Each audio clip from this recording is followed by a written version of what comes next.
This is a 1957 BMW Isetta 300.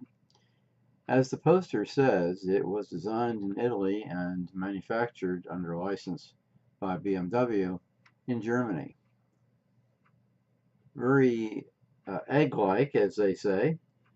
And of course, it has but one door, the front door, which opens up, and along with it comes the steering column. Very ingenious.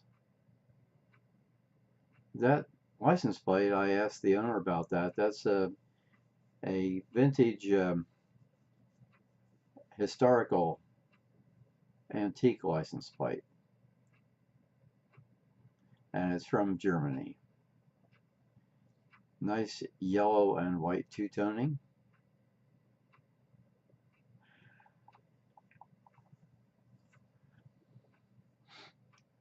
Meticulously restored.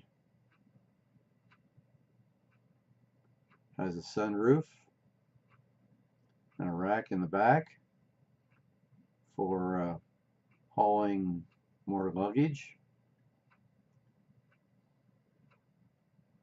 And there it is.